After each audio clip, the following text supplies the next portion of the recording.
We are your home of independent, fearless, and credible journalism. Hello, this is Joy News Prime with me, Samuel Kojo Brace. Our lead stories: there's a minority in Parliament resents decision to boycott Parliament whenever Jachikwesen is in court, but with a new strategy that could cripple business in the House. Since they have escalated the persecution of our colleague Honorable Kwesi, they should not expect cooperation from us. That is simple. We will not announce the strategy going forward. But all what we can assure you is that all options are on the table. Well, they refute assertions that they are the ones handicapping government business in Parliament. We couldn't do business yesterday was because your own members are not coming to work. So let the world be aware, the country be aware, that the reason Parliament is not forming quorum has nothing to do with the minority members. Also in this bulletin, Assin North MP James Jachikwesen in legal marathon. This time he runs to the Supreme Court again to halt the day-to-day hearing of his case at the High Court following the Court of Appeal ruling that alleged prejudicial comments by President Akufo-Addo did not influence the mode of trial. Also, one village, one dam was not properly thought through. Minority MPs criticized the government on the back of the Joy News documentary, Thirsty Dams. Now, later in the bulletin, soon you will have the option of checking yourself into a 4-star public toilet. We'll tell you more as the AMA begins rating public toilet. So when we are done with the checklist, if you score below 50, it means you have failed. We will have to look at what to do. Either we close down or we take action against you. Let's start off from the political sphere because there is uncertainty over the super delegate list of the governing New Patriotic Party, with several presidential aspirants raising objections to the party's process for cleaning the Special Electoral College register. The National Executive Committee of the NPP has been busy finalizing the list for the Super Delegates Congress expected to take place on August 26th. Now, the primary role of the so-called Special Electoral College is to trim the number of presidential aspirants to 5 ahead of the November Congress to elect a presidential candidate for the 2024 elections. But some presidential aspirants say the process to clean the register and finalize the list has not been transparent. We have one of them, Kwabena J. Japan, in the studio with us for a conversation on this. Well, grateful for coming. It's my pleasure. But first, how's the campaign going? It's going very well. Campaigns are normally very tough, but I've been used to it, so I enjoy the difficulty and running around the country and meeting the people. There's a joy in seeing Ghanaians going through their daily troubles and all that, and meeting them in the various communities. So it's a tough ask, but I'm always prepared for tough duties. Okay. During your launch, you were very critical of government, that you cannot pretend to say that all is well. I think it's important after 30 years of our democracy that we create a new dawn in this country. Typically so for we, the politicians, as well. It's important that sometimes we are forthright with the Ghanaian people. I think the time has come for us to work within our means, to operate our budgets within what we can get for our revenue envelope. We cannot continue to have deficit financing of our lives. It's not sustainable. It's shown to us that we have to look inward and look at the Ghanaian people, lead by example, do the right things, cut the waste. It's important that we cut down a lot of waste. And that's why I've laid out my 6-point plan, including reducing the size of government, as a way of sending a strong signal to the Ghanaian people that it cannot be business as usual, and that the time has come for us to cut back on ourselves as a demonstration of austerity so that we can expect the support of the population. The only way we can get the population on side is when they realize that we also are leading by example. All right. Now, we know that you are in the race to be elected as flag bearer. The number of you are 10, so it will be trimmed down to 5. That's right. Now, some of you are not, quite okay with the process. Are you included in those? I'm not so sure about the headline. I think it's a bit sensational. I mean, I don't think anybody has complained about the list because we haven't gotten to that stage. I think we are talking about the process. There are 2 issues that most of us have been discussing, and all of us have been discussing it. This impression that is being created, that there's a group of 8, in fact, they are calling us a gang of 8, which is very derogatory. It's wrong, it's erroneous. Everything that we've discussed, we've made sure the Vice President is also aware of that. We wanted the Special Electoral College to assemble at one single location instead of the 16 regional capitals. Because the last time it was done, there were only 10 regional capitals. Right now, there are small regions like Northeast, like Western North, like Oti. I mean, you're going to assemble only 26 or so delegates to vote. I mean, I think that is something that is wasteful. Okay. We believe, and also we've heard a lot of stuff, complaints, even from a lot of the party chairmen, that they'll prefer that we all assemble at a location, so that we can have better scrutiny of the process to make sure, especially there's some restricted access to the voting area, but there are all sorts of rumors that fly around. We want a transparent and a clean process so that when the result comes out, everybody will be happy with it. Again, I want to emphasize that all of us have been having these discussions and we've been asked to have our view. Fortunately, the National Council will meet tomorrow. Yeah. All aspirants have been invited. So there is no ganging up against one person. It is not true. So the media should stop that narrative. It's never true. And we're thinking about the process. Whether the special delegates, if you look at the Constitution, is intended to shortlist from 10 to 5.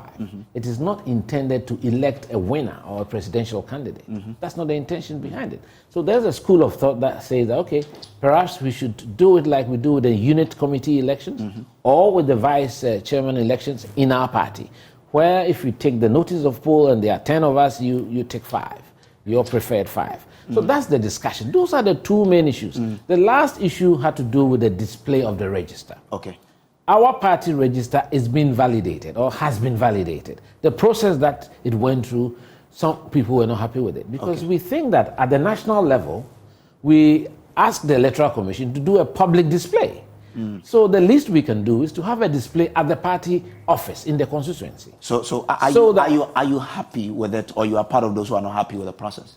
No. I don't want you to come out with such a straight talk that we are not happy with the process. All we are saying that we haven't gotten. Some people are not happy with how the process went. Yes, the validation. Exactly. Because some people have passed on, and there are some indications that they are being replaced. Meanwhile, the National Council took a decision for no one to be added on, even if someone has lost his life. It shouldn't be added on.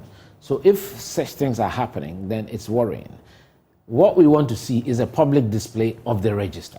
So that it can be verified by all the delegates that I'm in this polling station, this man has passed on, he has not been replaced, and all that. That's all is being said. That cannot constitute ganging up against one. We are looking at sanitizing the process. So tomorrow, the National Executive Committee is meeting. What's your expectation of But I do hope that we can reach some accommodation, and because I think having it in one central location is a no-brainer. I mean, there are only less than 900 making up the special electoral college. There are not that many. It's less than a normal polling station. So if a polling station in Accra can field 1,500 people to vote in, so what is wrong with having just one polling station, maybe in the middle belt of the country? That can allow those from the coast to get there in good time, those from the north to get there in good time, so that by 10 o'clock in the morning we can start the voting. So that's your expectation for tomorrow? That is what we expect to do, because with the special electoral college, there are no time for speeches or anything. You just go in there like a voting day, you go and you vote. That's it. So that's what we want to see. Thank you so much. Thank you. It's a pleasure. So Kwabena Ejapon is one of the 10 flag bearer aspirants of the MPP who will be going into this special delegate congress. We are waiting to see what the committee will come up with tomorrow at the end of that meeting. Now, to other stories, the minority in Parliament's decision to boycott parliamentary sitting whenever Gyakye Quayson goes to court has changed. Now, despite Gyakye Quayson having his day in court today, NDC MPs stand up on the floor with a new strategy. The NDC group says they are escalating their protest against the prosecution of their colleague Asen North MP. Parliamentary Affairs correspondent Kwekwa Asante reports. It was a surprise to see NDC MPs on the floor despite their colleague James Gyakye Quayson being in court. It became apparent later that the NDC group in the House had softened their earlier stance. Minority Chief Whip Gavins Kwame Agboja wanted to first put on the record that the NDC MPs could not be blamed for the lack of action in Parliament. The reason you couldn't do business yesterday was because your own members are not coming to work. In fact, you can't even count 50 members this morning. So let the world be aware, the country be aware, that the reason Parliament is not forming quorum has nothing to do with the minority members. You have 138. Where are your 138? You don't have them. Honorable Whip, You don't have them. let's finish with the correction first. So, Mr. Speaker, let it not be said anywhere in this country that the absence of the minority in Parliament has stopped this country from paying contractors, from reducing the price of petrol, Honorable Leader. from reduced poverty. Honorable Leader. Well, it appears the new strategy of the minority is to attend sit-ins but frustrate government business. They started with raising issues of quorum. Arise on the authority of Article 102 on a very important matter of quorum. Mr. Speaker, with your leave. Honorable Member, let's adopt Mr. Speaker, let him adopt the proceedings first. We cannot even adopt the proceedings. We don't have a commencement quorum. The majority could not understand why the NDC group wanted an adjournment, calling on them to be patriotic. Please do service to Mother Ghana. Serve your country with patriotism. Serve your country with patriotism. Yeah, our colleagues should be patriotic a bit. Abba, why? We have a bill. We have an important bill to deal with. The chairman is here, and all the sponsors of the bill are ready. They are watching from the gallery. The Speaker of Parliament had no option because Parliament simply did not have a quorum to continue sitting. He had to adjourn the House. Honorable members, I think today will be the last day that we will raise this issue of quorum. So the Whips, I am urging you to do more. On that note, I'm bringing proceedings to a close and adjourn the House to tomorrow 10 o'clock in the forenoon. Following the adjournment, the minority leader detailed his side's new strategy. Since they have escalated the persecution of our colleague Honorable Kwesi, they should not expect cooperation from us. That is simple. We will not announce the strategy going forward. But all what we can assure you is that all options are on the table on a daily basis, and they should not expect cooperation from us. There is a new appeal now from an NPP MP for Doma East to leadership on both sides to sit down and resolve this impasse. So our appeal to them, I think it's about time that we look at this thing holistically. The leadership have to sit. I think Parliament leadership have to sit and look at how we can address this issue. But this part, no, will not help us. I don't think it's something that we need to continue on that side.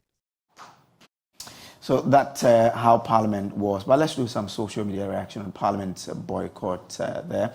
Some people have been reacting on our Facebook. We asked the question, is Parliament fulfilling its role in serving the nation effectively, given the minorities' boycott during the Jachikwesin trial and the majority's absenteeism leading to ineffective parliamentary sittings? Let's share with you some of the comments that have come in.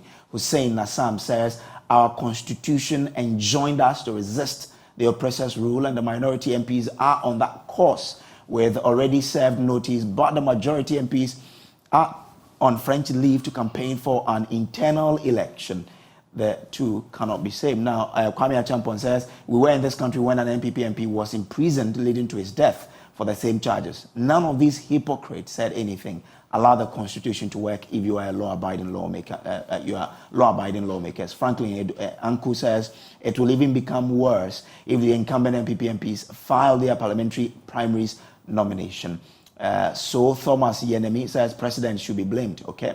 Fauzi Blesko says, so is Ghana going to pay them with my tax contributions? These MPs are not serious. So representation must suffer because of some selfish behavior of some MP. They must come again. Ebenezer Odei Fianco says, minority, so if you don't go to parliament, will you take your salaries when the month comes to an end? It's better you stop that and go back and play your role in parliament.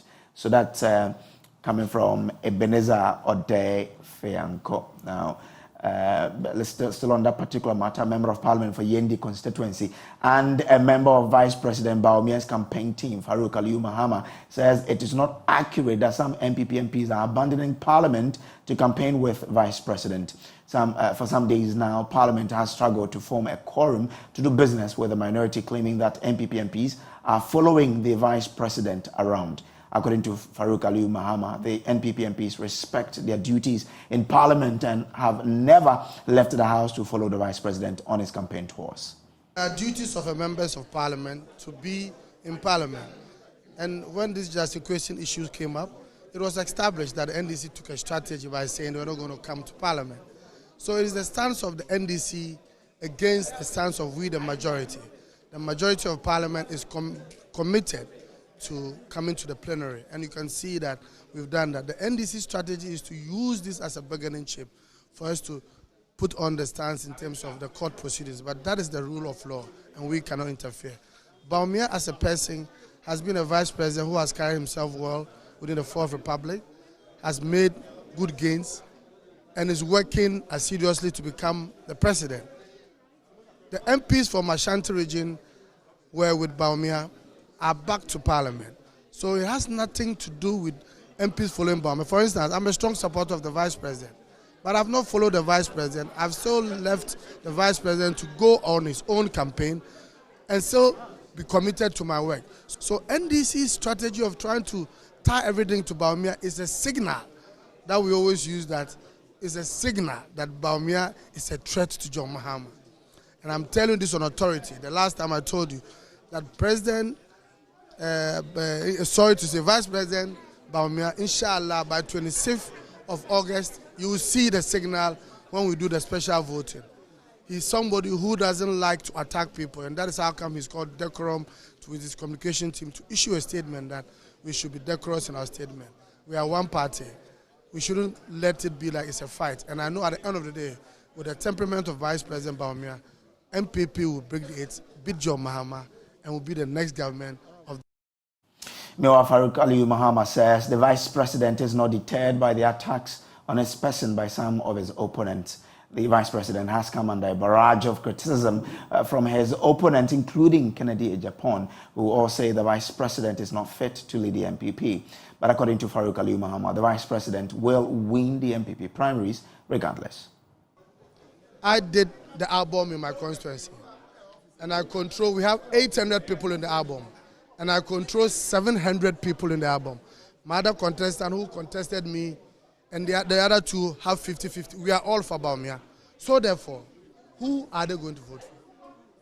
So let's stop that propaganda. For instance, you have management that whips you in line. When we whip, it works. But let's not do the talking. Me, I believe I'm an action-oriented MP, and I've always told the Vice President that on the DD, I'm the polling agent for Yendi. At the end of the day, the end will justify it. And I can tell you, Alan Chamati is a fine gentleman, but trust me, and my late dad contested election, and I know the distinction between that time and this time, I can tell you that Bawumia is on course to win massively both the special delegates and the 4th November elections. Yeah, but Ejapon is on record to have said that if push comes to shove, the 8 will team up against Dr. Bawumia. Are they God? Are they God? But you have also teamed up with Bawumia. You are not God, are you? But they don't have the numbers. Because Bawumia doesn't have any MP following him. I have people following me. So if you say you gang, and for even coming out to say that, it's a sad statement. There's nothing called ganging up. I think in politics, for instance, in 2007, when President Akufo-Addo didn't get 50+1, my late dad had 150 votes, and Alan had some. If they were to go for a second round, it would have. My late dad went to Alan and told him, Alan, I would support Bawumia, I would support Akufo-Addo, so join Akufo-Addo. So when today you have other Andes already, we've not even started, and they are ganging up. It shouldn't have been a word to come out from their side. We should have. Now, Asset North MP James Jachikwason is jumping through legal hoops in his quest to halt the day-to-day hearing of his case. Now, he has filed fresh processes at the Supreme Court asking for its interpretation on whether a day-to-day hearing of his case is what the Constitution means by a fair trial. This move comes on the day the Court of Appeal ruled that the alleged prejudicial comments by President Akufo-Addo and other government appointees were not a consideration for determining the mode of trial. Legal Affairs correspondent Joseph Akable reports. Busy day in court for lawyers for James Jachikwason. They first had to show up at the Court of Appeal to make a case why they believe the day-to-day hearing of his case at the High Court should be put on hold. After hearing legal arguments, the Court of Appeal took the view that the matter as was before it does not mean or does not show any evidence that the High Court considered extraneous matters, particularly alleged prejudicial comments made by President Akufo-Addo, the Attorney General, and other ministers of state, which influenced the decision of the court to hold the hearing on a day-to-day basis. And so the court dismissed the request that it halt the trial at the High Court. Abraham Amaliba is unhappy about this decision. Even though this has been dismissed, we still have some applications at the Supreme Court and we'll pursue it. But it doesn't come to us as a surprise. The issue of the prejudicial comments, once again, the court, like the court below, took the view that those are not matters that are relevant. It did not use relevant in this instance, but just to say that there are extrajudicial comments that did not influence the decision of the court. But how, in God's name, can the statements made by the president not weigh on a judge who is appointed by that same president? How, in God's name, can comments from the judge, from the president, not have an effect on a judge who was appointed by the president? So I'm saying that I'm not surprised, but so let's leave it at that. Back at the High Court, the cross-examination of the state's first witness, Richard Techi-Mensing, continued. The main point centered around whether he attached evidence to the documents he submitted to the police CID. A request was made for an order to be issued for those documents to be provided, but the Attorney General pointed out that as far as he's concerned, those documents are within the court's domain. The court took the view that since the AG had indicated that they had been submitted, it was proceeding or was not going to issue any such order. This did not sit well with the legal team for Mr. Kwesen. Today is a baptism of fire for the witness. You notice that today the Attorney General could not help, but had to supplant himself to give evidence. And the evidence of the Attorney General, which is not allowed in court, and that of the witness were in sharp contrast. Indeed, you remember yesterday there was this issue of attached documents. Today the same matter came up. The witness in his police statement indicated that he had attached documents. And so counsel for Gyekye Kwesen requested that the witness produce those documents. However, the Attorney General became uncomfortable and indicated to the court that there were no documents attached at all. So the question now to ask, and I want the media to help me answer the question, between the witness and the Attorney General, who is speaking the truth? It's important. Because this is a discredited witness whose evidence, and you saw that he was evading questions, whose evidence cannot stand the test of time. And yet, you want to put an innocent man behind bars based on this discredited evidence? God is watching. At the tail end of proceedings, counsel did indicate that he has filed some process under Article 130 asking for a reference to the Supreme Court. What is the concern with regards to that? Yes, so we have filed for an interpretation. That's an interpretative issue at the Supreme Court on Article 19 of the Constitution, which has to do with fair trial. And you know, all this brouhaha is about whether the accused person would have fair trial. And so we want the Supreme Court to interpret Article 19. What does fair trial mean? Does it mean the accused person must be coming to court every day? Is that what fair trial means? And who in this country, which accused person in this country has been going to court every day? Indeed, I am informed that Vomawo, the fixed country convener, has pleaded with his court to be trying him every day. And the court said no. So between the person who is going to stage a coup, allegedly, the person who's alleged to wanting to stage a coup, and the person who signed a statutory declaration, who is so dangerous to the country that his trial must be done every day. The case is back in court on July 26, where a motion will be moved on an application that has been filed at the Supreme Court. For Joy News from the Law Court Complex, my name is Joseph Akable. Now to other stories. Parliament will continue with the consideration of the anti-LGBT LGBTQI Bill, as the Supreme Court has dismissed the case, asking that it puts the legislative process on hold. Researcher Dr. Amanda Odoi had urged the highest court of the land to stop Parliament from further work on the bill, as some of the processes so far breached the Constitution. Joseph Akable has the rest of the story. The researcher, Dr. Amanda Odoi, holds the view that the bill imposes financial obligations on the state and can therefore not be passed as a private member's bill. She therefore wanted the court to put the processes on hold until the case is determined. The Speaker of Parliament and Attorney General's office disagreed and urged the court to turn down the request. The 9-member panel, presided over by Chief Justice Gertrude Tokonu, dismissed the case, saying it has not been convinced to put the processes on hold. Senior fellow at the CDB, Professor Tichiwa Menu, is not impressed with the decision. This was always going to be difficult. This is a case of first impression. The courts are usually quite reluctant to interfere in another branch of Parliament. So we're disappointed, but this is not the end of it. What will be your other options? Because now Parliament has done the second reading. Yeah, they haven't considered the bill. There is also a substantive matter that we have filed before the Supreme Court. So we'll be waiting for that case to be listed. So we have a substantive. The bill has not been passed. So today, all these issues were procedural. It was about the manner in which it was being done. But there are substantive issues about the content of the bill, and we'll get to that later. Dr. Odoi's legal team has meanwhile withdrawn a contempt application filed against the Speaker of Parliament for allowing the second reading to take place at a time when court processes were outstanding. The substantive case remains at the Apex Court. As watching Joy News Prime here, still ahead. Now, one village, one dam was not properly thought through. Minority MPs criticized the government on the back of Joy News' documentary, Thirsty Dams. I think this policy of one village, one dam was not thought through properly. It was a propagandist policy. It was a political gimmick.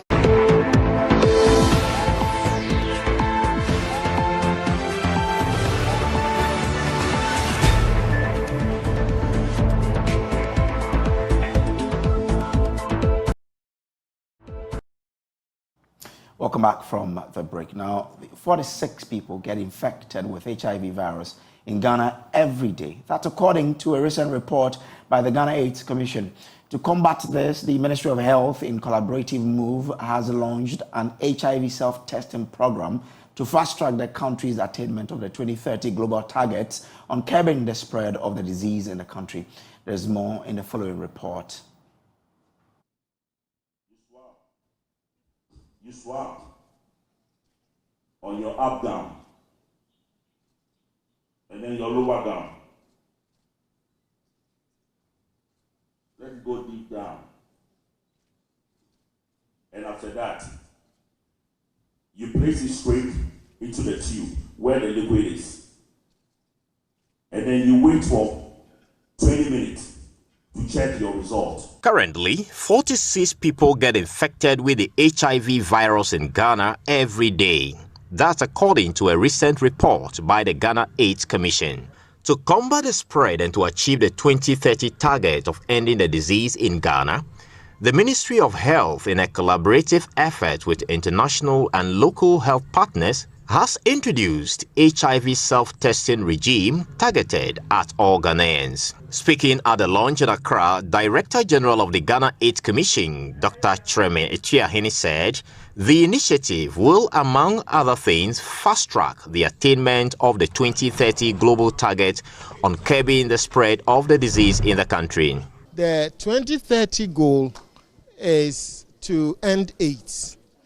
And to end AIDS, the things we need to do, number one, by 2030, we should have diagnosed 98% of all persons living with HIV in Ghana and put 98% of those diagnosed on antiretroviral treatment. And 98% of those on treatment should be supported to achieve viral suppression. And so with these targets, the second and third 98 are unachievable unless we have done the 98 person diagnosis, which means that the second and third 98 targets are anchored on the first 98 target. That is what makes HIV self-testing very, very critical in our effort at achieving the 2030 target. The Minister of Health, Kweku Ajimamenu, emphasized the government's commitment towards combating the disease in the country. For the period 2021-2023, under the grant cycle, government support to the National AIDS Control Program amounts to about $30.2 million. The Ministry of Health, as a result, had procured an estimated $4.9 million worth of HIV commodities in 2022, which has contributed significantly to stock situation. Though there are intermittent commodity constraints, I wish to assure you that the Ministry of Health will continue to engage its key stakeholders to ensure the regular availability of stores, medicines, and logistics in our efforts to combat HIV and AIDS. Meanwhile, Ghanaians have been expressing mixed reactions to the initiative. Yeah, I think it's a good initiative. Anything that improves access for people to be able to know their status and everything, I think it's a good initiative, because we all know that if you wait till a certain point in time before getting to know your status, by that time it might be too late. So anything that makes it very easy for people to know their status, I think is something that is welcome. No, I'm not interested to try it even, so that later it will bother me. You understand? So I will not even make an attempt to do the test. Yeah. So, would you conduct a test yourself and know your status to protect yourself and loved ones? Or will you live your life without knowing your status? Your health is in your hands. So HIV is no more a death sentence, as we've been made to know in the past. Through this self-testing initiative, you and I are being encouraged to take advantage of it to know our status. Reporting from the AMA head office here in Accra, my name is Carlos Caloni for Joy News.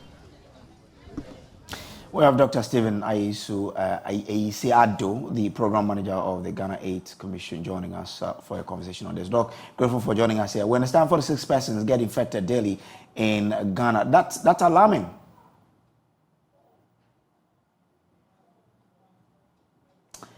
Hello, Doc. Dr. Ayisi-Addo is with us. Doc, kindly unmute for us so we can follow what you're telling us. Thank you for having me. This is Dr. Tremetri Ahemi, Director General of Ghana AIDS Commission. Oh, okay. Thanks for the correction, sir. Yes, having more than 40 people getting infected annually is a problem, and that makes... Hello?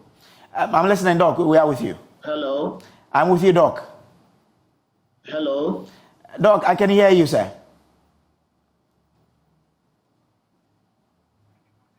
Well, so the news is that 46 people get infected with HIV every day in Ghana. That's according to a report released by the Ghana AIDS Commission. We have the Director General with us on the line. I'm grateful to you, Doc. I'm trying to find out from you that this rate is very alarming, isn't it?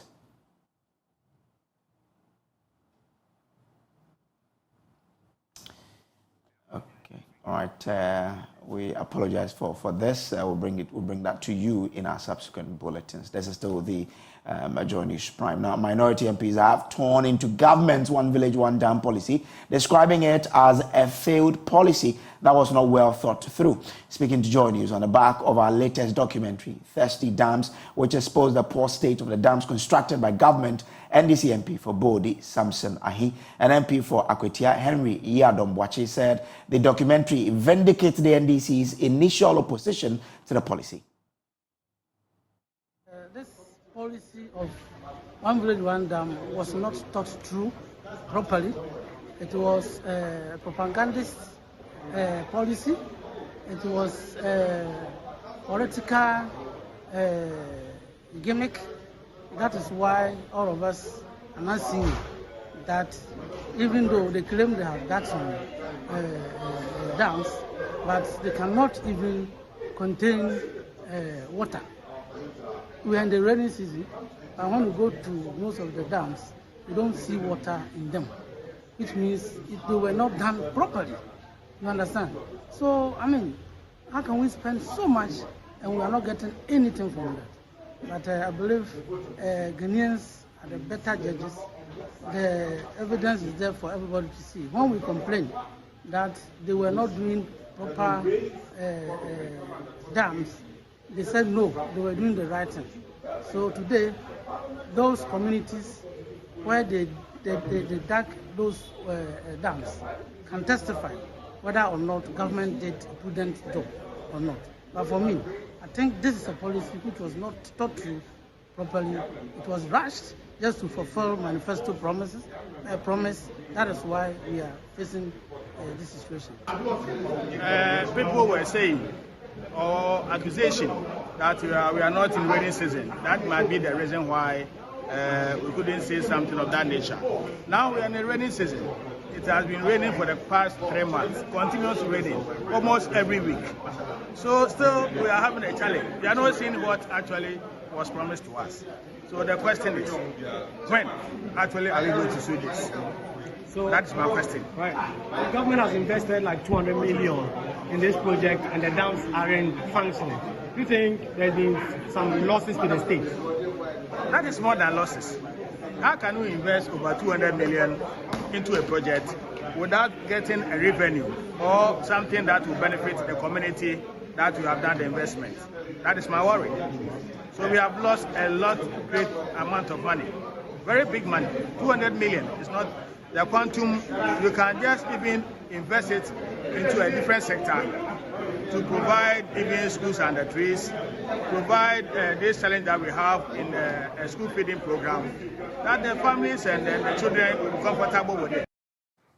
This is still Johnny's Prime. We'll take a quick break. We'll be back with Showbiz.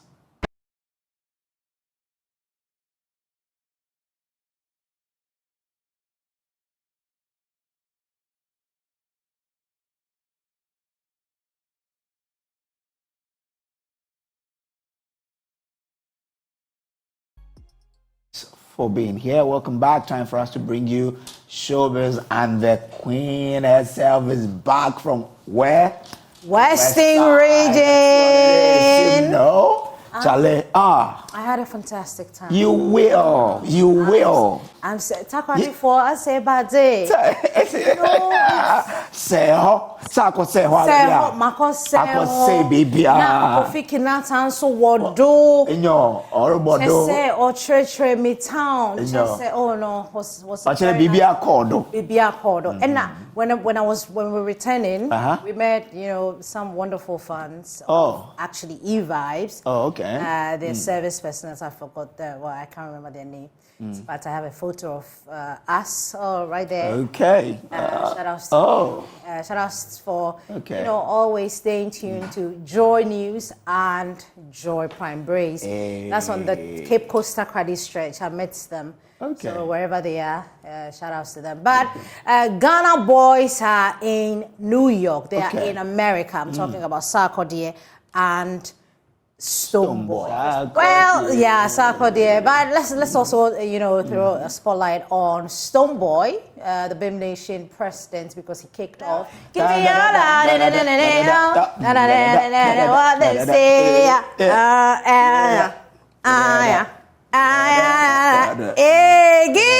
them.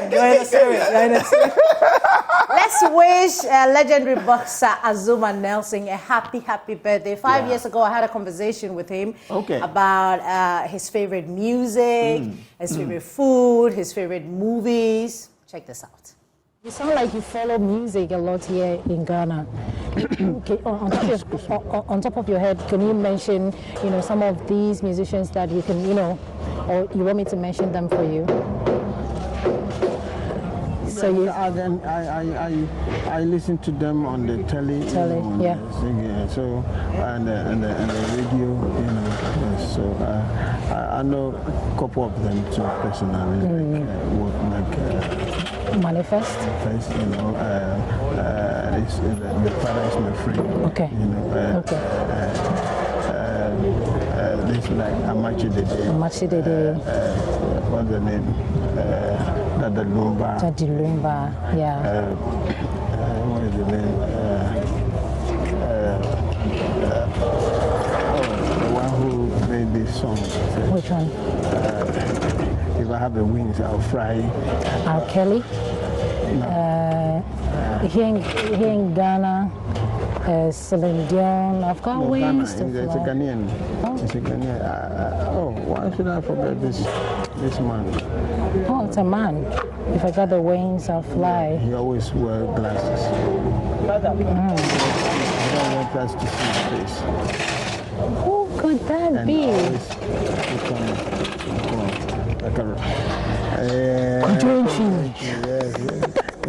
Yeah, one of the greatest musicians of all time. Who do you think can play you better in a movie here in Ghana?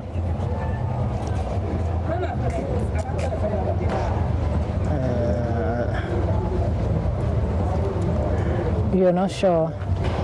Or maybe maybe the name. The names. Yes. Okay, on top of my head, I don't want to be biased, but I just want, okay, few of them: Majid Michel, there's John Dumelo, there's. Most of them. So who do you think could play your role better, Zuma Nelson's life better, in a documentary or something? You know, sometimes when I have to answer something like this, it becomes difficult for me because all that I want people to ask me is boxing, because you know that's what I did and I know how to do it well. I wanted to ask you what your favorite food is. I eat everything, but I like banku and okra because I don't like something they chew too much. Okay, banku and okra soup. So if you had a favorite song, I would have been playing it by now, but you seem to have a lot of people that you admire. Pick a song so that we can play it too. I always praise God. Okay. We praise thy name, oh Lord. We praise thy name. We praise thy name, O Lord. We praise thy name, O Lord. We praise thy name, O Lord. You know, because where God took me and where He has brought me, you know. He deserves all the praise. He alone. And on the note of celebrating the legendary Azuma Nelson, we wrap the bulletin for you. There's more news on myjoyonline.com. Up next is Prime Business with Pius Kojobaka.